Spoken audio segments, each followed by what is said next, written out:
Hey, welcome back to Crimes and Closets. This is Christy in my closet in St. Louis. And this is Beth in my closet in North Carolina. Happy Monday, Beth. Happy Monday. How's it going? Good. You know, I just was remembering it's Super Bowl. It's what? The Super Bowl is on Sunday. Oh. So it was yesterday when people are listening to this. Yay, Chiefs. I know. I hope the Chiefs win big. That's my prediction.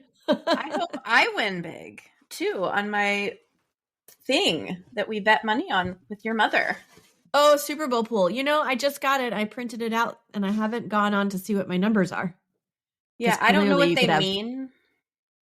What do you mean you don't know what they mean? I told you I don't know how to read it. So It's the score. So it's the last number. I know. So basically, like, if you go and look, like, you know, if you have like a 7 and 7, well, that's a pretty good numbers to have because sevens are common. If you have like three's fine. 2 and like, I don't know, 5, 11 or something. Well, it only goes till 10, so it goes 0 to 9 essentially. Gotcha. So it's the last number of the score. Okay. But like, if you have a 2 and a 5, like, how often do they have 2s I'll and Google 5s? it. I'll figure it out. Or your mom will just email me and say you won this much money. or I'll text you because I look at everyone's. Like on the Super Bowl, I'm like, to see who win. Yeah. Yeah. All right, there we go then. You just anyway. We have a plan. But I hope the Chiefs win too. But I'm a little nervous for them. I got to tell you. Yeah. I think the Eagles might give them a run for their money. Right. Yeah. I don't really know much about the Eagles, but I like the Chiefs. I'm not like a Chiefs fan, but I like them. My oldest is a Chiefs fan. Mm-hmm. They just had book fair, right? Mm-hmm. Give all my kids money for book fair. Mm-hmm. My daughter buys like 5 books and a bookmark. My littlest one came home with a book and a bunch of Pokemon cards. Mm-hmm. My oldest, 5 posters. Chiefs poster? Well, no, he got a Michael Jordan poster. He got like a Fortnite poster. 5 posters. They had Chiefs ones at ours. Maybe they don't do them at yours. He did get one Chiefs one. Okay. Yeah, I'm a Holmes one. Sorry, not Chiefs, but I'm a Holmes one. But he got a variety of posters, 5 of them. Yeah. It's typical. Yeah. It's like book fair. Mm-hmm. Get it together. Yeah. Okay. Yeah. Anyway. Patreon. You want to thank Patreon? Oh, yes. Thank you to our new Patreon, Michelle H. Welcome in. Yes. Welcome, Michelle. Thanks for supporting us. We appreciate it. We've just got a crime episode coming up. Yeah. Over there on the Patreon. So. Well, she's got a bunch to catch up on. She does. 20. I just was looking. There's like 26 posts or something. Oh, wow. On Patreon right now. So quite a bit. Oh, interesting. Yeah. All right. What do you have? I know you have something. I do have a story for you. And it's, I mean, I think it's completely fascinating. My friend here in Malou told me this the other night when she was here for Bachelor. She has like her own event planning company. Mm-hmm. That's so fun. Yeah. Yeah. It is interesting. And so she has planned like incentive trips in the past where like, you know, a business, you know, they have incentive trips and they bring their employees all. And this particular one was in California. And I could not believe that she had not told me this. And she couldn't believe she hadn't told me it yet either. But so one of this incentive trip specifically had a day where they went to Alcatraz and got a tour. Right. Like, private tour, and then like had dinner there. Oh. And so but the very interesting parts of this is that she managed to coordinate the people that were giving them a tour. There were certain people along the way that would like meet them at certain spots and tell them like stories and whatever. And one was the last known living inmate from Alcatraz. Oh my gosh. Yeah. The other one was the daughter of the assistant warden during the one like escape that was a success, and they have not solved it. Like, they never caught the guys, and they have no idea if they even like survived or made it or whatever. Okay. And the other one was a guard that was on his first day. One of the guards that worked there on his first day witnessed another inmate stabbing another in the barbershop. That was his first day. Right. And so anyway, so those, I mean, they're all very interesting people. Yeah. To just like come along and be like, okay, so this is whatever. And I don't know the story that the inmate told. But the assistant warden told the story about, because like the people who worked there, their families lived on the island. Because like, right. And so she's like, so these 3 guys, it was supposed to be 4, break out, and they like never catch them and have no idea if they like got off the island or not. And I was looking at it like on the FBI.gov, like there's this whole story about it. They were brothers, and then this other guy. And they just like, they like cut holes in like the grates for the vents, and they shimmied in there, and then they would like use this area that was like never secure to like basically plan this. I don't know how, I can't remember how long it took them to plan it, but they were like making life vests out of I can't even think, like raincoats and like a raft. Whoa. Sorry, I laughed really hard at the way you said that for some raft. Okay. A raft out of like we're like sewing these things together that they could blow up. So maybe they did get off.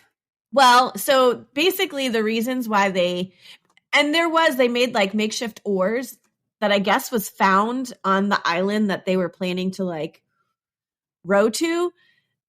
But they don't know if it was like they capsized and that just happened to get up on the shore or whatever. But anyway, the reasons why they spent like 12 years, I think, investigating this. And the reasons why they don't think they made it is because, yes, there have been plenty of people that have like swam that I think it's 2 miles or a mile swim from Alcatraz to Angel Island. But they had like really frigid water and currents and stuff like that at the time. So they were like, I don't think they could have made it. Then they were supposed to get there. They were supposed to steal clothes in a car once they were on land. And they never heard of any like thefts in that area after that. And it was a pretty high profile thing. So people probably would have reported stuff. They couldn't see anybody family ties. Like if they got help from family, they didn't really have the financial means, their families. And then, 17 years. Sorry. There was no credible evidence to suggest that they were still alive in the US or overseas. So anyway, they closed the case in 1979 because it happened in like 62, and they closed it and they turned it over to the US Marshals, who continues to investigate it, but they don't think they're still alive. But anyway, so that daughter, she was like there when that happened. And then the guard who witnessed it. Anyway, and then they moved on to the shower room, where she said was like really spooky, and that's where they had their dinner, but they had like decorated it with lights and like put all this like ambiance that you didn't really know you were in the shower room unless you like looked up and saw the shower heads in there. Gosh. I was like, if you ever do that again, can I be your assistant for that trip? Yeah. Like, I want to go. That's fun. Yeah.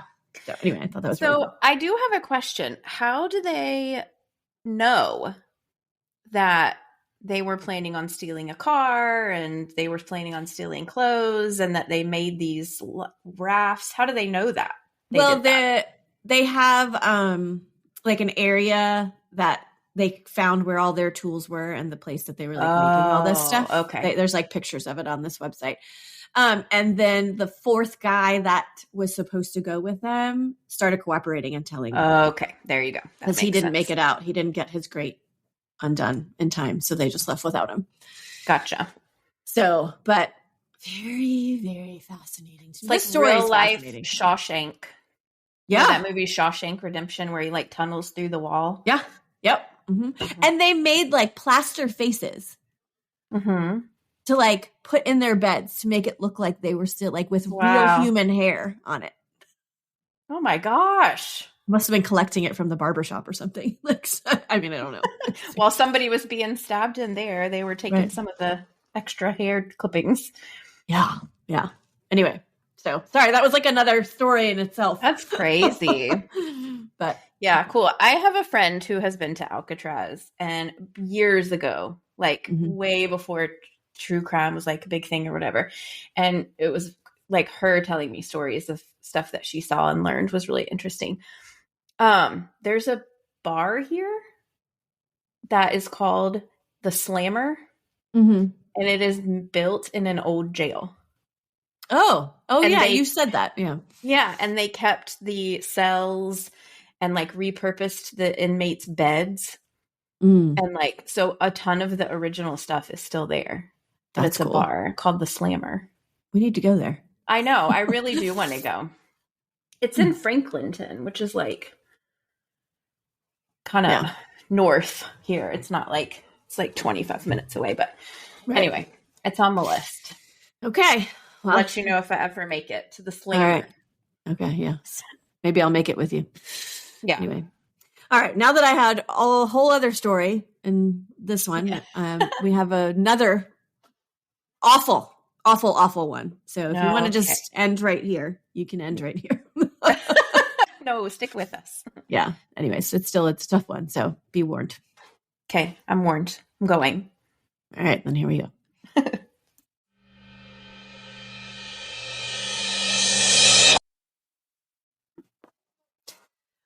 Okay. This case was suggested by our listener, Sandy, on Facebook. So, hello, Sandy.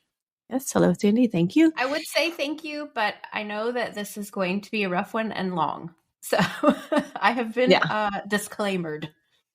Yeah. Yeah. There's lots of disclaimers here. She suggested it. I think it was like in June or something, like last year. Oh.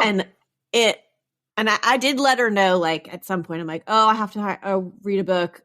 I got to get the book. And then I'm like, this one's a rough case. It's going to take me a while to get through it. So be patient or whatever. So finally getting to it. It just, once I got the book, I didn't want to read a book. And then when I started reading it, I was like, oh my God, this is horrific. I don't want to. No. There was some articles out there on it, but not a whole lot. And I don't know, like I didn't really read them beforehand. So I wasn't really super familiar with what until I started reading. And then I was like, dang. So I'm getting like Garnet Spears vibes.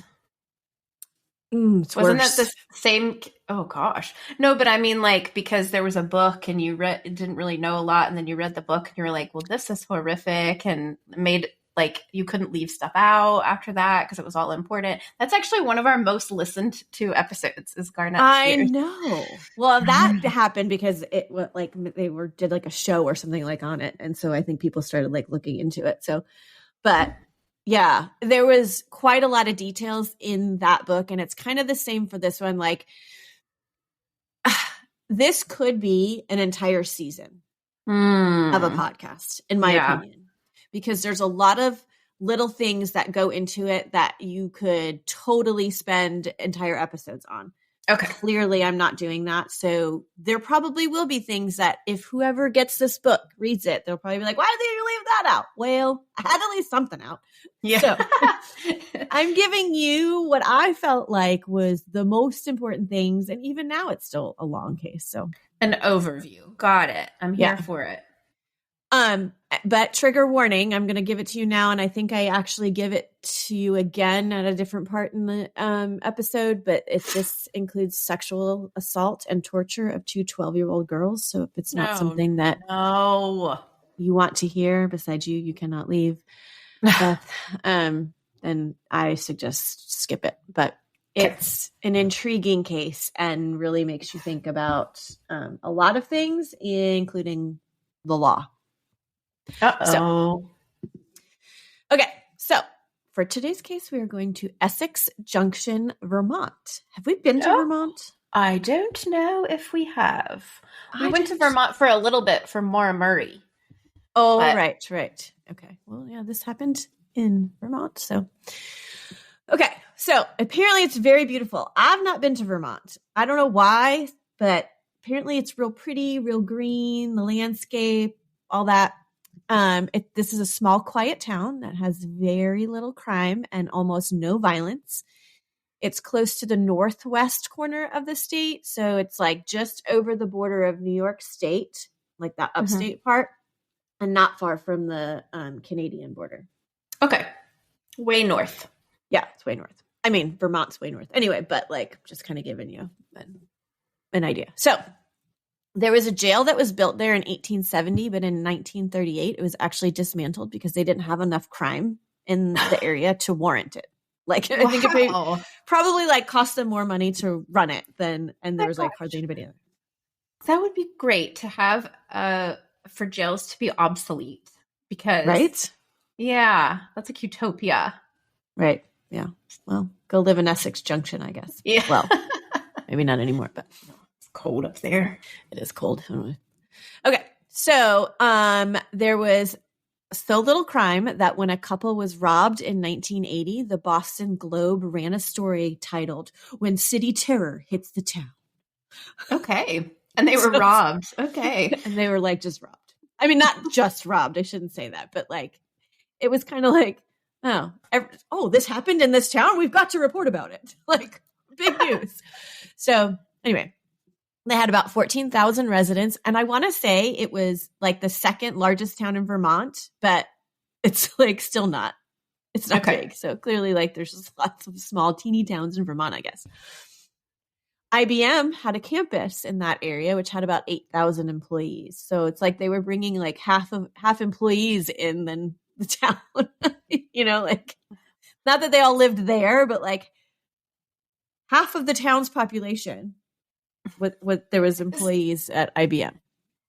Anyway, so Melissa, Missy, as she will be called in the story, Walbridge, and Megan O'Rourke were both 12-year-old girls and best friends who lived in Essex. Missy was an honor student who was also somewhat of an entrepreneur. She had just started a babysitting business and had gotten in trouble in school for working on her business cards. Oh, how cute. I know. That's what I want. I wish my kids were getting in trouble for doing that in school. Please. Right now. So she had made $200 in babysitting and had made her mom a promise that she would take her on a Caribbean vacation one day with her babysitting. Oh my gosh. Yeah, so sweet. Her parents, Eric and Marie, were no doubt very proud of her. Eric was a physicist, and Marie had a wallpaper and painting business that she ran out of her garage. Melissa also had an older brother named Judd.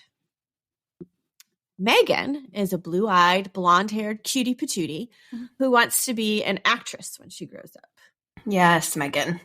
Yes. She had an older sister, Jennifer, in college in Boston who was studying drama. So I guess she wanted to like follow in her sister's footsteps. Very cute. And an older brother, Timothy, who was also in college.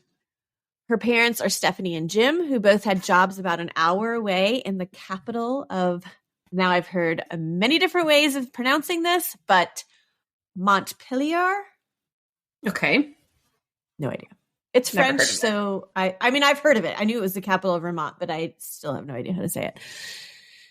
And also, random fact, here's my McDonald's fact. I don't know if it's still true, but whenever this YouTube video that I saw, because I definitely Googled how to pronounce the capital of Vermont. And there was lots of YouTube videos. Anyways, this is the only state capital in the U.S. without a McDonald's in it. Wonder why? Because it's probably tiny, and they don't have room for it. Oh my gosh, it's got to be really small if McDonald's is like, nah. Yeah. I mean, I don't really know if that's like the reason, but anyway, it's funny. Megan, who was looking forward to the weekend because Missy's father had promised to take the girls to a drive-in movie. So the two girls attended Lawton Middle School together. They walked, at the time of this incident, she was looking forward to that weekend. Clearly, I have not given you a date yet. And I just realized that when I said that, but I'm getting there. The two girls attended Lawton Middle School together. They walked the 1.5 miles to and from school each day together, sometimes with a group of kids that was also walking like somewhere near the neighborhood, or sometimes it was just the two of them. There was a park just across the street from the school called Maple Street Park. The girls sometimes would go to the park and hang out or even take a shortcut through the woods along the railroad tracks. Although, I mean, and most of the kids did that too. It was highly advised against by the school, basically because they were afraid of them getting injured by walking on the uneven ground or getting their foot stuck in the tracks or whatever. It wasn't because they were like, you're walking alone in the woods. Also, it is illegal to walk on railroad tracks. Well, yes. Fun fact. Yes, I knew that. Mm-hmm. And I don't know that they were walking on them as opposed to Right. just like along them. I don't know, Mm-hmm. but I'm sure they probably did walk on them too at times. Right. Okay. Who wouldn't unless the police were there? So anyway, on the morning of Friday, May 15th, 1981, the morning started just like any other. The girls woke up around 6:30, got ready for school, and they were going to walk together. Most days they would like meet up at a certain spot along the path. But this day, Megan, for whatever reason, walked all the way. Maybe she was early and she's like, well, she's not going to be there. I'm just going to keep going. She walked all the way to Missy's house and got there about 7:45. They took the 20-minute walk to school and then they got out typically around 3:15. On this particular day, Missy had to turn a report in to the music teacher that was due. So the two went together to the music teacher's room, but she was busy talking to somebody else. So they kind of had to sit and wait for a few minutes. After that, they decided to stop at that park, Maple Street Park, across the street for a bit. And they sat on the swings talking as two 12-year-old girls should do. Mm-hmm. Don't go home and watch TV. Just sit on the swings. That's what I say. It was somewhat of sorry, I'm going through screen time issues with my kids. I'd rather them go sit on a park swing somewhere than be on screens right now. Well, I would say that's true, except we know where this is going. So no, go home and watch TV. Yeah, that's true. So on this particular day that was somewhat rainy, it was kind of raining on and off. And so while they were sitting on the swings, it wasn't, but at some point it started to rain. And so they're like, okay, I guess it's, time to go home before it starts to pour. Missy wanted to take that shortcut through the woods, but Megan was against it because just 2 days prior to this on Wednesday, she happened to walk home alone. I don't know why. I don't know where Missy was, but she walked home alone that day. And she had seen these two, what she called scuzzy looking men.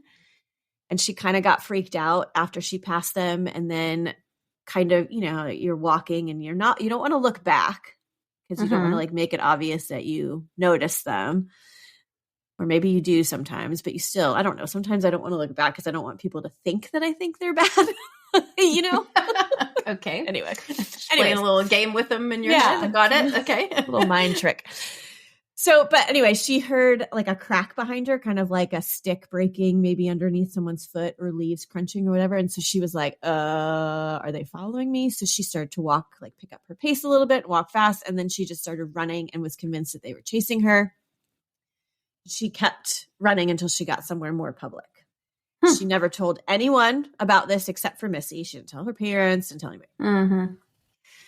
But she was still really freaked out about it because it was just a couple of days before. So she's like, I don't really want to go through the cut through. Mm-hmm. You should listen to that little voice, that gut voice. Yeah, and they should have. But Missy insisted and was like, don't worry, it'll be fine. We'll be fine. It's much faster to get home than the rain. So they decide to go for it. A little over an hour later, Alton Brousseau, a 60-year-old railroad worker, saw a girl walking along the train tracks in a red bathing suit, which at first he was like, well, that's kind of weird considering this like dreary, rainy day. And plus, I don't know what the typical weather is, but I feel like in Vermont, it could probably be like touch and go whether it's cool or hot, because those northern states sometimes don't get super hot until like summer. You know what I'm saying? Yeah. So it seemed a little weird for somebody to be walking in a bathing suit, especially since it was raining. But as she got closer to him, he noticed this was not a bathing suit. She was naked and it was blood all over her. Oh my gosh. He yelled for the train to stop and ran to her. And she said, please help me, sir. I've been raped. Oh my, bless her heart. Yes. He immediately scoops her up and starts running with her, like 60-year-old man just running with her in his arms. to get help because they're on railroad tracks. Like there's like no road for somebody to get to. So he's literally running so that he can get to like, I don't know if it's the IBM parking lot or like somewhere close by where they can get somebody to come out and help. And he's like yelling, somebody call the cops, like tell them to meet us. I've got a girl here. Has the train stop? He gets really tired at one point. I mean, he's an older gentleman. And so another man, Howard, ends up taking over and is holding her. And she whispers, my friend is still in the woods. Or my friend, she's still in the woods. Something along those lines. An ambulance is waiting for them when they get out of the woods. And she was identified by some of the law enforcement officers and like paramedics and stuff as Megan O'Rourke. Because it's a small town. Everyone knows everybody. Howard told them that she had mentioned a friend, and so they all knew that the friend in the woods was probably Melissa Walbridge because they all knew that they were best friends. So police start their search in the woods for Missy. They noticed an area that looked kind of freshly disturbed, so they kept trying to like follow that kind of path through. And then they had to dunk under all these limbs, and they come to this area that had these two large, like wet foam rubber mattresses, which I never looked up because I always thought that was really weird. Foam rubber mattresses? Like, is it foam rubber? Yeah. Foam. I don't know why that every time I see that together, I'm like really confused because my mattresses are neither foam nor rubber. But I know foam. I don't know rubber mattresses. And also pick one. Like it can't be foamy rubber. Rubbery foam. That's exactly what I think every single time I think. Okay. So find these mattresses. There were beer cans, liquor bottles, shreds of paper, cigarette butts all over. So this is clearly a place that like someone's hanging out at sometimes here and there. That's creepy and gross. Yeah. One of the mattresses has like a bulge in it that looked like someone had like crawled out from underneath it. And then they came up upon the second mattress and they could see a small arm coming out the side and the top of a head. They could see. When they lifted the mattress, there was Missy lying face down, naked. She had a sock tied around her head, like as a gag. Oh. And her hands were tied behind her back as well. It was clear that she was dead. Police were trying to keep their names under wraps. So they were trying like not to use them over the radio at times, but they did, and just kind of trying to like hold it back from like the news coverage that was coming and people that were like surrounding, because all of a sudden there's cop cars everywhere. So they're trying to keep their names quiet until they were able to notify parents. But clearly when they're using it over the radio and stuff, people are hearing it. And also this is also the time of like people having scanners at their house. Yeah. So people who have scanners are like hearing this. And one person ends up calling Missy's mother. Oh, no. Says, Missy was the one in the woods. Like my brother's listening to the scanner and Missy's the one in the woods. And so she ends up calling the hospital, like to check on Megan, number one, and then ask, what about my daughter? Alive? Yeah. And so one of the people at the hospital is one of like the district attorney or something, you know, whatever, the deputy state's attorney. And she ends up taking the phone from somebody and she's like, yes, I'm really sorry to let you know that it was Missy and whatnot. And her mom just kind of like hangs up and has to handle that on her own. So Missy had wounds in her chest, like she had been like hacked. Oh my gosh. She had X's carved in her chest and she had been shot with a BB gun multiple times. One BB of which, gun? Yes. All right. One of which went through her eye. Oh my gosh. She had also been sexually assaulted. Her body was not taken out of the woods until 10 p.m. that night after a medical examiner gave like the all clear, okay, go ahead and take her. Later, her autopsy would state that she had been shot 5 or 6 times in her back, thigh, stomach twice, neck, and left eye. She had 29 separate wounds. She was cut with a knife, stabbed with a knife, shot with a BB gun, had a blunt impact somewhere, slashes on her chest, forehead, stab wounds in her neck, fractured bone and cartilage in her neck, swollen cheeks, and hemorrhaging in her larynx, trachea, and her eyes from like being strangled. She was tortured. Mm-hmm. That is violent. It was. One of the stab wounds was the fatal blow because it pierced her heart. It was determined that most of her wounds occurred while she was alive. Oh my gosh, bless your heart, little girl, little baby. I mean, we say this all, I can't imagine. You're 12. I can't imagine as an adult having to endure something like that. You are 12 years old. Oh, anyway. Many of the knife wounds had a fishtail appearance, which apparently happens when the knife goes like in one direction and out in another. Okay. And this apparently happens either because the victim is moving around or the hand of the perpetrator isn't steady enough to just like go in and out or whatever. Okay. Meanwhile, Megan was being attended to at the hospital. She had life-threatening chest wounds that were very close to her heart, and one of which punctured her left lung, but she was still alive. She had a circular puncture wound on the right side of her neck and one in her chest, and those were from being shot with a BB gun at close range. She had scratch marks across her neck from a blunt-edged object. Her cheeks and eyes were crimson red from being strangled. On the first night in the hospital, she was questioned by police. So you're brought in this state. And 12. She has a punctured lung. Yes. Ugh. And you're questioned by the police, which I totally understand because they're like, what the F? We need to figure out what happens. Like, we don't even have a jail because we have no violent crimes. And this is happening to two of like our 12-year-old girls. Like, we got to figure this out. So they ask, she knew who did this to her, and she said no. They asked, basically they were like, just shake your head yes or no to these questions. Like, we understand that you can't talk right now. Anyway, they asked if they were in a car or if she was brought in a car. At one point she said no. Asked if she knew what they looked like, and she said yes. She ends up, before she falls asleep, gives them a brief description. She said there were two men, both were white. One had blonde curly hair, and the other was taller with dark hair and a beard. And I want to say at this point, she says that she also saw them 2 days ago. These were the same two that she the scruffy looking men. But I don't know if it was at this point or a little bit later on. She does end up saying that she saw them before. Police immediately fanned out with her description to see if they could get any clues. They spoke with a man near the area who saw her being carried out of the woods, but he didn't see anything prior to that. A woman who had seen two men in the woods, matching their descriptions a few days earlier. And they also got a report from two custodians who had been sitting in a truck just across the street from the park. They were sitting there because it had been raining, and they were supposed to put the lines on the baseball field in that park.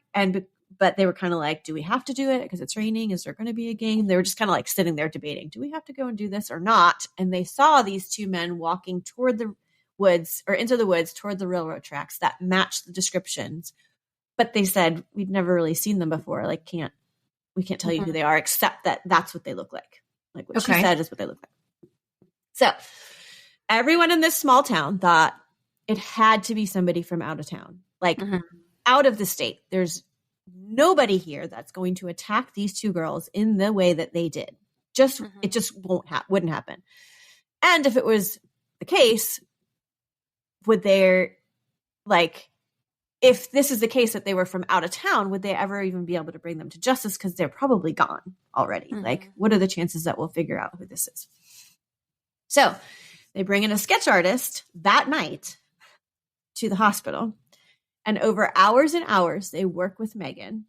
She would like fall asleep and then come back too. And basically the sketch artist was showing her pictures and said, like, just nod when you see like the eye shape that you notice, or the nose shape or mouth, whatever. So she was just showing her pictures of different parts of the face to get a rough sketch. The next day, they brought the sketch they had, and she indicated that the hair was too short on one of them. So they worked all day again, sketching in a better shape. And by Sunday, they had their first composite sketch. The artist wasn't thrilled and didn't think it was like great, but they had something to go on. It's better than nothing. Meanwhile, on Saturday, which was the next day, the police went back to the woods and they would just like form lines. And apparently they had like police from other neighboring cities that were coming to help it, like, or doing that's good. Yeah, something, because this is a tiny town. They don't have a whole lot of police in the town, but other towns were like sending people in or sending notes saying, we're so sorry, we can't afford to send our one police officer because the next town was even smaller or whatever. But at least all the surrounding towns are like on the lookout for these two men. Right, exactly. Because just because Essex Junction is tiny and they're like, nobody from our town is going to do it, doesn't mean it's like, you know, like there's still towns right next to it. So anyway, so they're forming like lines and they're just walking back and forth, sometimes even crawling on their hands and knees to just like comb every inch of the area for any clues or evidence that they could possibly find. And they picked up like anything that they saw. They recovered a pellet canister, like from a BB gun, a used O2 cartridge, which, correct me if I'm wrong, it like you would be used for a pellet gun. I'm assuming that's what gives it the like okay. oomph to like shoot. I'm assuming. I don't know, but anyway. And they found some clothes that the family later identified as some of the girls' clothes. Oh, but it wasn't all of theirs. There was still a green knapsack, which I also, every time I see that word, like, because we use backpack all the time, but I remember knapsack being used at some point. Oh, it's like a New England thing or something? Maybe it is a northern thing, because I remember totally calling it a knapsack. But anyway. A bright blue travel bag, which I'm not exactly sure why, unless one was going over, unless that was her book bag, or maybe she was going over to her house and spending the night. I don't know, but it says a bright blue travel bag, blue jeans, and a burgundy jacket were still missing. Calls were starting to come in from the community. A suspicious man had been staying at the inn in town, and he matches the description. And so then they go and they take a look at him, and at some point, he was arrested for assault on a child in a park, but ultimately the police in Essex released him, but they were like, don't go far. Like, they didn't have anything to like hold him except knowing that about him, but they're like, don't leave town because, you know, you're not out of the woods yet. But he did. And he was picked up in New York by cops, and he was with a blonde-haired companion. And the police in Essex were like, well, they had a blonde hair. So he was darker haired. Oh, he had a blonde haired companion. Like, tell us about it. But find out it was a woman. So and these are two men. In the end, for whatever reason, they end up coming to the conclusion that it was not this guy. There were also two men working on the tracks that fit the description, but they had alibis. So they were also not. These are just like, people are calling in. They're like, we've got to figure this out. Here's everything we've seen in the last however many days. By Sunday, Megan was out of danger. So she was able to, you know, talk a little bit more and give a little bit more detail. She survives. She did. Yeah, she did. I should have said that. She survives. So she had told police, this is at the point, that she had seen these two men 2 days earlier in the woods and was scared of them at that point because they just looked scuzzy, like she said. One had dark hair and a beard and was wearing jeans and dark boots and had mean-looking eyes, she said. Now, these descriptions they're clearly 12, like, kid description. Like, mean-looking eyes. Gosh. The other had curly blonde hair and was wearing tennis shoes that had yellow stripes on them. The guns they had, she says, looked fake-ish, kind of like plastic.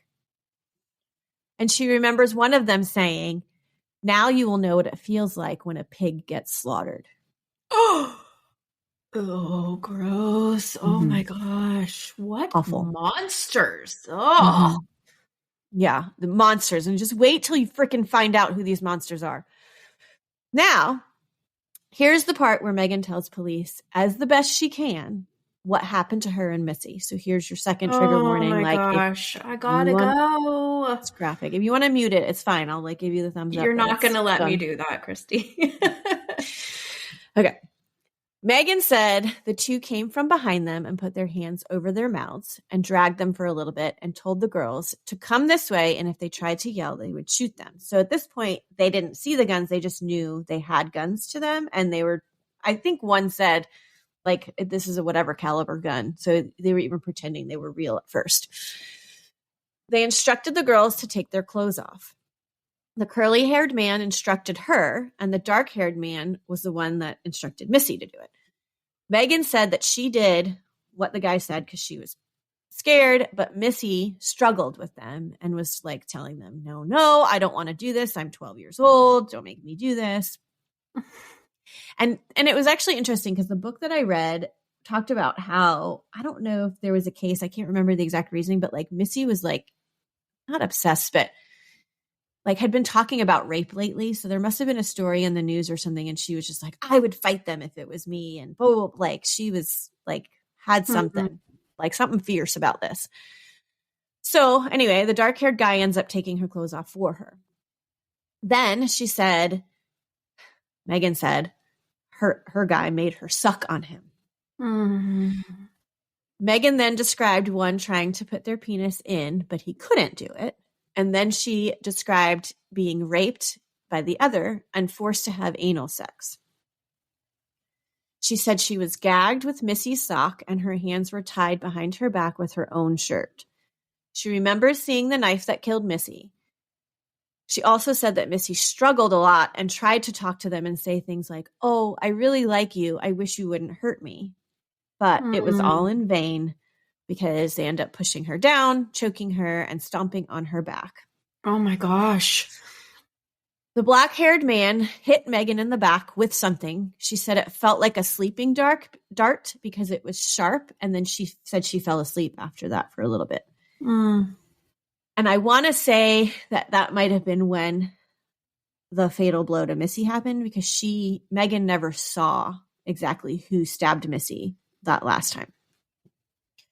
There were bits and pieces, like I said, that were missing for her because she had lost consciousness.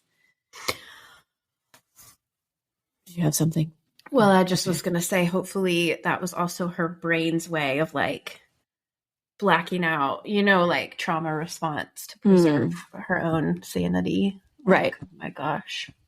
Yeah. Well, she remembers quite a bit, just not every little thing. Police started to question their initial thoughts on it because they're thinking, why would perpetrators have BB guns? Do adult men use BB guns? Like, who uses BB guns? And they also start second guessing the out of towner angle because Megan's like, I saw them 2 days before in the same park. And so they were like, it wouldn't be somebody that was just passing through unless they were there for a few days and then left, I guess. So, but they were kind of like, maybe we can't rule out that it was someone closer. On Sunday morning, a woman comes into the police station with the newspaper in hand because they had put out their first composite sketch in the newspaper. She worked at Henry's Market in town. She said that the sketches in the paper look like these two boys that come into the market all the time together, and their names were Jamie Savage and Louis Hamlin. The police officer she spoke to recognized these names because he happened to bust Louis's brother before for something and also had gone to Jamie's house for a domestic disturbance call, which was Jamie saying that he was going to kill his dad. And when he arrived to the home, Jamie had a paring knife in his hands. And the officer, they were able to control the situation. And Jamie just dropped the knife and was like, whatever. Anyway, but he knew those names. So he wrote the names down on a card, but just stuck it on the stack of possible leads because his initial thought was they're two troublemakers, but they're not killers. Then on Monday, a principal at the high school in the town over, Burlington, I believe, came into the station and said the two sketches look like a couple of his students. Their names are Jamie Savage and Louis Hamlin. Okay. A waitress from the inn came in and said that the sketch students. Oh my gosh. Mm-hmm. One of the waitresses from that inn came in and said one of the sketches looked like one of her coworkers whose name was Jamie Savage. On Wednesday, she didn't know, she had never seen Louis, I don't think, so she couldn't say the other one looked like his friend because, it was when he was working. I know Louis came in there every now and then, but maybe when she wasn't working. On Wednesday, Louis's mother came into the station. Oh my gosh. And was nervous that he was involved because she had just given Louis a haircut and trimmed his beard for him because he asked her to. And also when she washed his clothes the other day, she noticed his clothes were wet and sandy. So let's chat about little Jamie and Louie for a minute. Just for a minute, because I am not giving them the time of day, except just to give you a little background. Jamie Savage was a 15-year-old high school dropout after just attending for a few months. 15? Oh, boy. He had never really done well and just didn't think it was worth it. He had dropped out and was working at the Lincoln Inn in town. And he was only working there because he had lied to the owner saying he was 16. So he got the job. He graduated from junior high without being able to read and write. He was suspended from school often, but never expelled. He doesn't have the best home life. He's quite an unruly kid, and his parents just kind of can't keep a handle on him. So it's almost like they just threw their hands up like, well, what are we going to do? He's 15 and smoking cigarettes in his house. So clearly they've thrown their hands up. I'd be like, no, get your ass out of here. You're not smoking in my house. Can't even buy cigarettes at 15. Well, in the 80s. Oh, well, true. He self-admittedly lies all the time and steals, whether it's money from his parents' room or from a local store. He actually said he stole from the local stores 2 to 3 times a week, starting at the age of 10. So yeah, not most upstanding citizen here. Nothing was ever really done because at this time, the law is that juveniles cannot be prosecuted for crimes. So they would just get away with anything that they did with a slap on the wrist because they cannot be prosecuted. What? And these kids knew that. This is the book that I read. It's a whole thing about how the law was and how during this time, teenagers literally knew that's what it was. So they just did whatever the heck they wanted because they knew until they were 16, nothing could happen to them. This explains things about my siblings who were teenagers. I don't even know if it was the law everywhere, but I'm sure it was probably pretty common. If it was a state law, I'm sure it was state law in a lot of places. But anyway, I don't know. Anyways. Okay. That is wild. Isn't it? And unfortunate. It is very unfortunate. So his parents did notice on the night of the attack while he was watching the news, he smoked 2 packs of cigarettes sitting there while he was watching and just seemed weird. And he didn't eat dinner. So they were just kind of that's weird, but didn't really think, well, it's probably because he killed them. So anyway, now we have Louis Hamlin. Louis is 16. He's had a pretty rough upbringing as well. His dad's a hot mess, and I'll get into that whole situation later, but he's not a good person. His mom just kind of gave up on him too, because she married someone not so great and had kids really pretty quickly. And she just kind of let herself go and wasn't happy. She had a lot on her plate, a kid that's not listening to her, probably others too, because apparently his brother was arrested at some point. She just wasn't much of a mother to him. Louis started stealing at 6 years old. 6? Right. Yeah. Apparently, he also stabbed his brother on several occasions, not life-threatening, but again, nothing happened to him because he's a kid. What in the world is going on up there? Yeah. 2 days before his 15th birthday, hold on to your friggin' pants, his mother reported him to police for attempting to rape his own sister. Oh, bleh. Not okay. When her sister is questioned, I guess another trigger warning, guys, she said, because she was younger, he put his thing inside me twice, once in front and once in back. So he did rape her. Well, hold on. Later, she said his penis just touched between her legs and between her butt cheeks. So he tried to, but didn't penetrate. Still. But for same difference. Her, it was the same thing. Mm-hmm. Because she's little. So he was ordered to counseling sessions, which he never attended. Because they can't prosecute him. Mm-hmm. Yes. Oh. He was sent to foster care under a Voluntary Care Act. He then stole a car and was arrested. But again, he couldn't be charged with a crime, so he was released. His parents took him back, but then kicked him out again, saying they needed to protect his sister. Yeah. Oh my gosh. Eventually, he goes back home. After he turned 16, he encountered a college student one day walking along the train tracks, and he attempted to attack her and planned to sexually assault her. But she was able to subdue him and ended up snapping him like out of whatever he was in by talking to him, and ends up walking like back into town. I mean, because they were like isolated on these train tracks. So she did what she needed to do to kind of like get through the situation. And they walked back to town where she then reported him. He did plead guilty to this, to a simple assault. And since it was, because he was 16 at this point, his first time, I think, offender, he got a suspended sentence with the agreement that he would get alcohol counseling. Which it's not his first time. Well, but it is, because there's still a record of the counselor. No, you're a first-time offender because you have not been convicted of anything. Even though there was like agreements in place, but he never did anything. This is what was problem with the law at the time of this. So just a few weeks before the attack happened to Missy and Megan, Louis went to a friend's farm and took part in slaying pigs for the day. Wow. Uh-huh. Oh my gosh.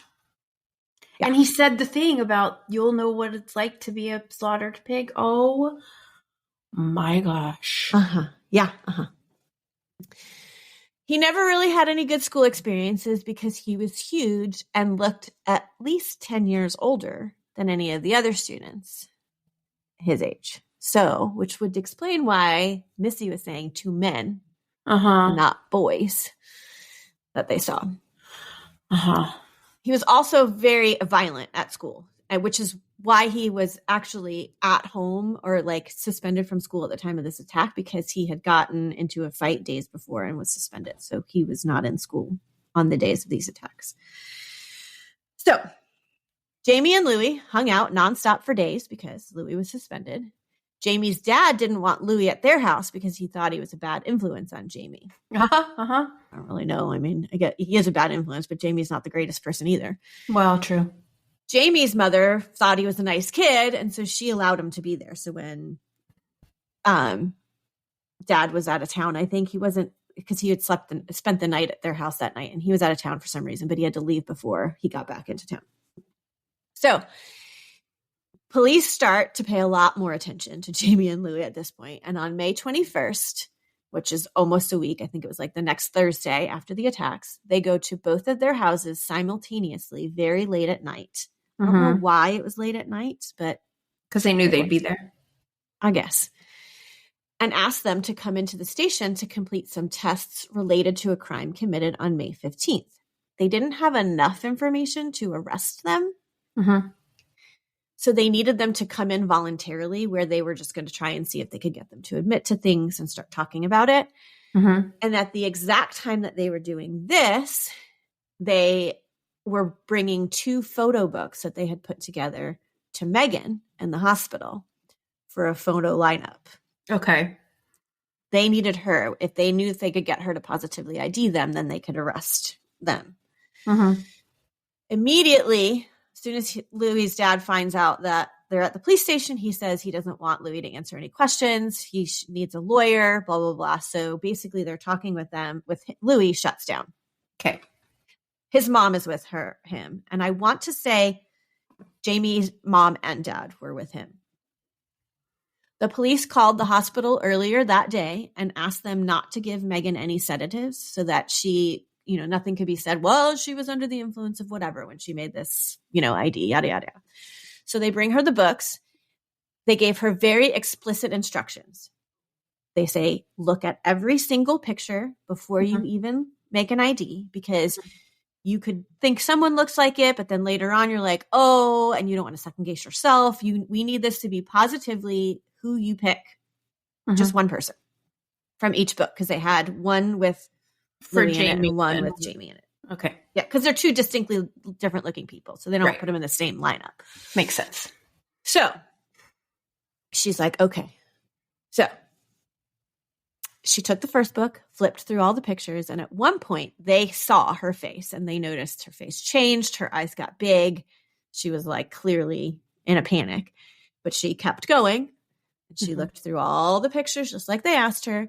And when she got through the book, they said, can you identify one of the perpetrators? And she was like, yep. Flipped to the page and was like, him. And it was Louis. Okay. So they're like, all right, there's half the battle. They gave her the next book. She does exactly the same thing. And then after looking at all the pictures, she picks out Jamie. Wow. So they're like, call the station, let them know we got a positive ID. They call the station and they immediately read Jamie and Louis their rights. Louis wanted the attorney, so he's not talking. But Jamie and his mom sign a waiver and agree to talk. At and first, Jamie is the younger one, right? He's the younger one. He's 15-year-old. Okay. Mm-hmm. He went to work. He said, he goes, I went to work at work until 1:30, and then I was home by 3:30 because apparently, like, it would take him a while to get home. And I don't know if he took the bus. I don't know, whatever the route he had to take, but he finished work at 1:30 and was home by 3:30. Police then remind him that he needs to tell the truth. I mean, they told him, I don't know how many times, like, don't perjure yourself because, you know, like, that's lying. You have to tell the truth. There are things that we know. You should make sure you're truthful. And he's like, I understand, and I'm telling you the truth. Says the same thing. So then they inform him, they're like, okay, we are aware that on that day in the afternoon, you accompanied Louis to his probation officer's office because people saw you there. Like, his probation officer saw you there. You were in the waiting room. So we know that you didn't leave work and go home. Okay. You were there. He's like, oh, okay, yeah. Also, which I'll add, this probation officer's office is like in the same building that the prosecutor and a lot of all the other people that would eventually kind of take part in this case and investigate it were located. So like these two are just walking through this building earlier in the day before they do this with all these people that are eventually going to be like hunting them down. Mm-hmm. So Jamie's like, all right, yep. I did that after work. And then I went to the park with Louis. We brought our BB guns to the park and we were shooting squirrels just as we've done several other times before. We go to that park, we shoot squirrels. That's messed up. Yeah. I mean, don't shoot anything, please. I love squirrels. You know I do. I killed 2 recently myself. Anyway. Not with a BB gun and on accident. Yes, it was an Be accident. clear. Yes. Okay. So that's when he said they saw the girls and Jamie said Louis went to go get the girls, but he did nothing. He said he didn't have a BB gun and only Louis did. But Megan said that they both held BB guns to their like to the back of their heads, each of their heads. It's a liar. Yeah. So Jamie said Louis hit her with a knife and started slicing the other girl. That girl went down and then he took the other one. And that's when Jamie said he left. Is when no, dude. Louis, yeah, exactly. Because I'm sorry. There's a survivor. Like, you are lying. Right. And they actually, so I forgot to mention this, but he was smoking 2 packs of cigarettes watching the news because it was stated that there was a girl in the hospital who survived. And he had called Louis and said, she's not dead. And Louis was like, don't worry about it. They're not going to find out about us. Like, if they haven't figured it out already, they're not going to. Yeah. Joke's on you, Louis. Exactly. So he stated that he never went to the park before that. He said they would go and shoot squirrels all the time. Yeah. Anyway. And he never saw the girls before that day, which is also a lie because Megan identified them as the people who had, but whatever. Okay. Police explain that they have evidence that they took, or they have evidence and that they took their prints and had them spit on like a slide when they got to the police station. And they're like, you know, we did that for a reason, right? So do you want to revise your story? Like, we've got stuff. I mean, it's almost laughable. It sounds like a 15-year-old made this up. Yeah, well, that's because he did. Wow. Okay. And they're like, there are things that we know happened that day. So you need to be totally honest. So then he admits to asking Megan to take her clothes off, but he denies all of the sexual acts. They ask him things like, did you try to have intercourse with her? Did you have an erection? Blah, blah, blah. And he would say no to all of that stuff. Like she would make that up. Right. Well, and I believe that's one of the things. Like, why would this girl say that then? Like, why? So he was then asked what he choked Megan with, and he said a sock. After a bit of questioning, the police started to think that maybe he wasn't understanding certain things that they were asking. I mean, think about it. He got out of junior high without being able to read or write. He's probably not the smartest. Clearly. Book on the shelf or the whatever. Not book on the shelf. What is it? Crayon the sharpest, in the box. The sharpest nail in the, I don't know, whatever. In the box. Anyway. So they're like, okay, do you know what sex is? And he's like, no. Do you know what getting laid is? Or no, first they said, do you know what intercourse is? No. So he had been answering those questions with no, but he didn't know what the word was. So he's like, no, I didn't do that because he didn't even know what it was. Okay. Do you know what sex is? No. Do you know what getting laid is? Yes. Okay. Do you know what an erection is? No. Do you know what a hard-on is? Yes. Okay. So here's the language we have to use in our questioning now, because clearly he doesn't understand the other ones. Did you try to put your penis inside her? Yes, but I couldn't do it. So clearly he just had no understanding of what those questions meant earlier. But anyway, not that he would have told the truth earlier, I don't think anyways, but. Oh my goodness gracious me. So that goes along with Megan's story earlier saying like one tried to do it, but he couldn't. And then the other one did rape me one way and the other. Louis and Louis's mom eventually end up signing a waiver saying that he could talk because Louis's mom is kind of like, I just want this over with. Like, you need to talk and tell him because Louis's like, Mom, you don't have anything to worry about. I didn't do anything. So he said he was at the bus stop at the time of the attack and that he had been to that park, but not on that day. But your friend's talking now, so. Yeah, but he doesn't know he's been rolled on. Okay. Mm-mm. He had a pellet gun, but sold it before that day. So police are like, hey, dude. Louis. Bro in the other room's talking. So this is what he's said already. So then at that point, his mom's like, okay, lawyer. Give me a lawyer again. Wow, so now, really? Yep, voids the waiver they signed. Questioning ceases. They're being held with $100,000 bail and could face life in prison. They made his bail, Louis was being held with $100,000 bail and could face life in prison. They made his bail so high because they thought he was safer in jail. They didn't want him to bail out and then the community lynch him that night. That's how mad everyone was. They serve a search warrant for Louis's house. They take everything they think that could be related to the crime. Apparently they had like bags and bags of bags. They just took everything. A few items were a pair of jeans that they think he was wearing, BBs to kind of match the BB gun, like the BB set the girls were shot with, the green shirt that they think he was wearing, a BB gun warranty card that was inside a box, but the box was empty, and some knives. They also found some pornography in the basement because clearly they're searching like the entire house. And they come across a locked room in the basement. So they're like, his dad's name is Butch. Here's where we find out what a gem this guy is. Oh, no. They ask his father to open it. And he's like, that's my private room. You don't have any business in there. And the guys are like, well, we do because we have a search warrant for the entire house. And this is part of the house. So open the door. So he has more pornography in there at first. And they're like, all right, well, this guy clearly has a porn addiction, but it's not illegal. But they keep looking until they come across a file that's labeled Lisa Hamlin.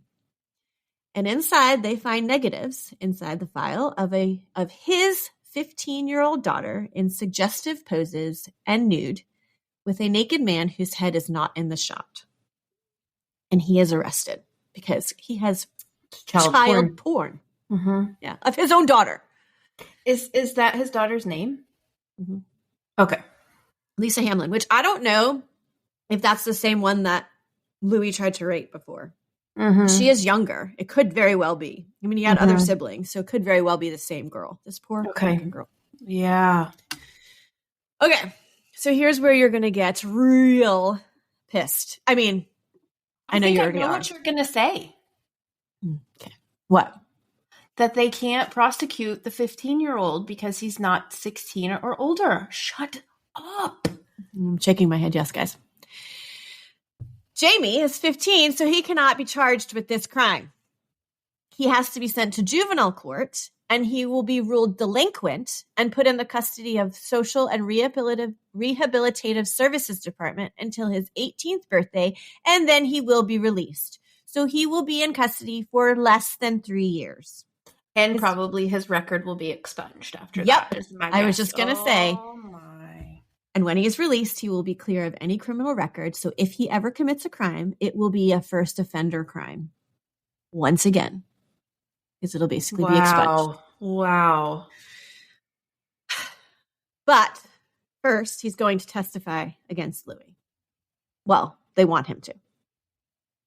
So by the end of all of the depositions, Jamie admits to thrusting the knife into Melissa's chest, which would have been the one to kill her. He takes a polygraph, and it's determined that he's telling the truth. However, police don't really put much stock into that because he lies all the time that he probably wouldn't get nervous. Like the normal person taking a polygraph, and it's supposed to register when you get nervous, your heart rate and whatever. Like he's not going to because he admittedly lies all the time. So he doesn't get nervous when he lies. So they're like, we really can't trust a polygraph with this guy anyways. But they also don't really care if he's lying or not. Because they're like, well, he's admitting to this. Louis was there. Hamlin's attorneys think it's great because Jamie's admitting to the actual murder. Megan survived. So maybe he can get off on lesser charges. Oh, my gosh. But again, police and prosecutors don't care. Like they want it to be Louis that killed her.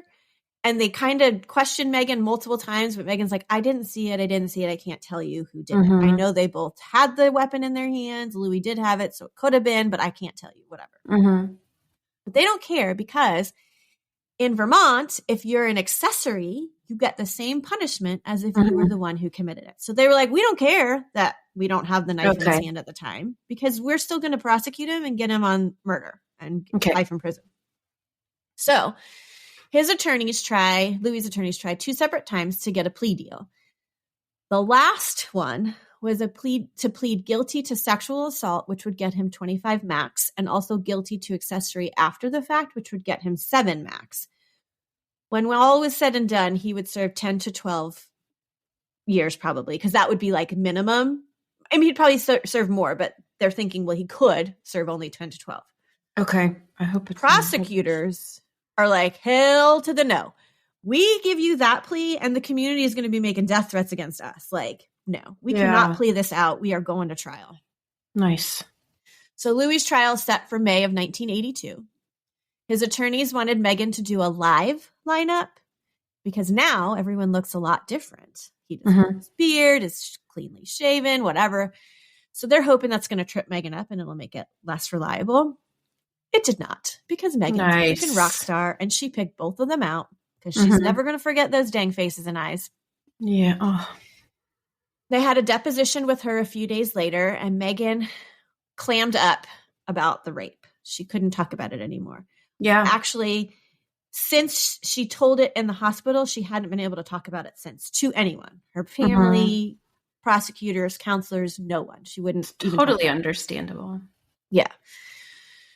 About 2 weeks before the trial, her sister managed somehow at home to get her to talk about it, and then coached her for the next 2 weeks on like being able to tell this story in front of other people. However, Megan's one ask was that her parents not be in the room when she talked about it. Oh my gosh. This girl, I bless her heart. The venue was moved to Woodstock, Vermont, which is about an hour and a half away because they didn't think Louis could get a fair trial or get a jury of unbiased. Yes, unbiased peers. They started jury selection, which they thought was going to be really hard to find people, on a Monday, and they actually had everyone picked by Wednesday. Okay.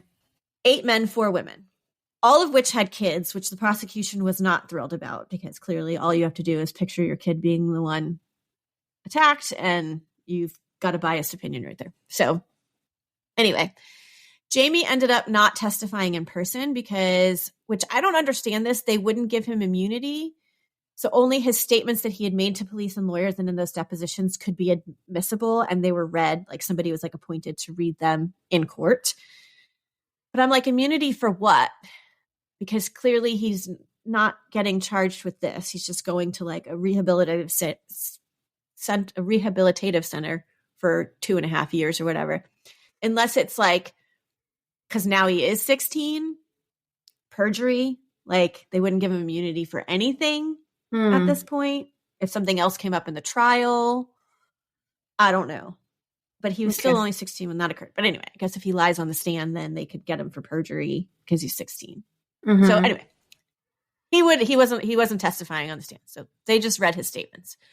Megan testified against Louis. She gave all the details she could remember, even about the rape. But like I said, her parents couldn't be in the courtroom. Mm-hmm. She was questioned hard by the defense. They even went as far as to say that since she had been having trouble remembering events, that maybe it was possible that she was telling them things that she had heard other people and they, like talking about, and that had crept into her head as memories. She was like, nope, that did not happen. That's not possible. What I'm telling you is what I remember happening. Yeah. What people said. So what people are talking about is what she said. Nobody else was there. Right. You know what I'm saying? So anyway, she's like, this is my memory until I passed out. After closing arguments, the jury broke for dinner and deliberations. 3 hours later, they asked for Megan's testimony to be read to them. Less than an hour after that, they reached a decision. Guilty. Yeah. Life in prison. Nice. From what I can tell, he has been moved a couple of times to different prisons for his safety. Once to Springfield, Missouri. And then once to a federal correctional institute in Wisconsin. But I don't know where he is now. Read somewhere that it was possible that he was up for parole last in 2019, but he didn't get it. Jamie Savage was sent to Waterbury State Hospital, and once his case was secretly adjudicated, he was sent out of state for rehabilitation somewhere in Pennsylvania and then possibly moved to Texas and released on his 18th birthday. Oh my gosh. And it is believed that he has changed his name and moved to Arizona. A journalist in Arizona came across the name change documents for him, and his name is John W. Barber. That's his new name. Well, at least. And he lives in Arizona? Yes, and this journalist who came across these name change documents wrote an article, which I couldn't find. I'm going to continue to search for it, but the article was entitled, "You Can Rape and You Can Kill, and then you can move to Arizona and change your name." I want to read this article. Oh my gosh. I am having a physical reaction to this information. Yeah. Mm-hmm. For an hour now. One whole hour of a reaction. I don't know how I forgot to tell this, but also in Jamie's questioning with the police, he ends up taking them to where they threw the BB guns over into a ravine, and they find them or the knife. No, one of the police officers finds the knife at one point, and it's a paring knife, just like the one that Jamie had that he used at the inn. And he ends up taking them to where the rest of their clothes are buried.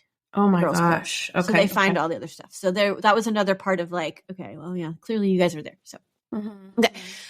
I'll also say this is it's somewhat of a side note, but this is where things you could dive in if you really wanted to, but because of the laws that were happening, at the time, which caused this freaking injustice, a couple of moms were outraged at Jamie's sentence and got a petition together because they're like, in 2.5 years, our daughters have a right to be freaking fearful, or yes. Any woman has a reason to be fearful. Any person, period. Yeah. That is in his orbit.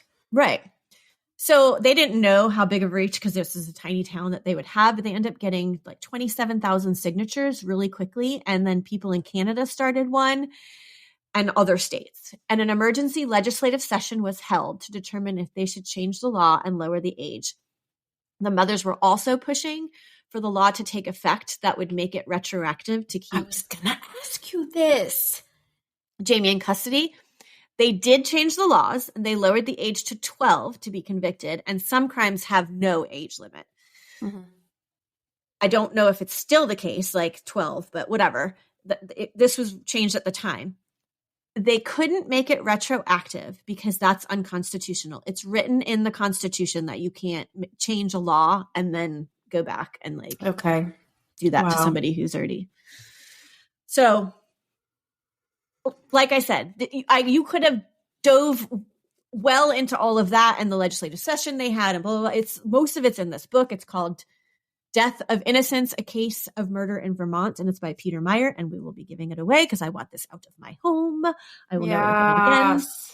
If you're interested in it, but in a nutshell, in an hour nutshell, that's Megan and Missy's story.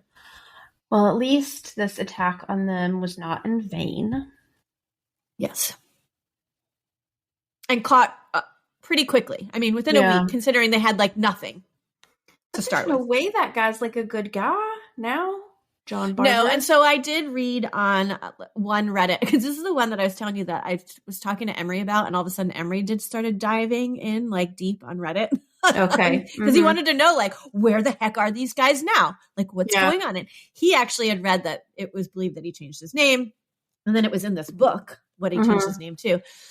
And I went onto Reddit after that, and it said, somebody said that they believe that he did kill again under that name and that he has now been murdered, but I have not looked into it. I have no idea if that's the case or if that's just like someone blowing steam, no clue. So, not that I want anybody to be murdered, but if I did, I'm just saying. Not saying, I'm just saying. Girl, I don't know.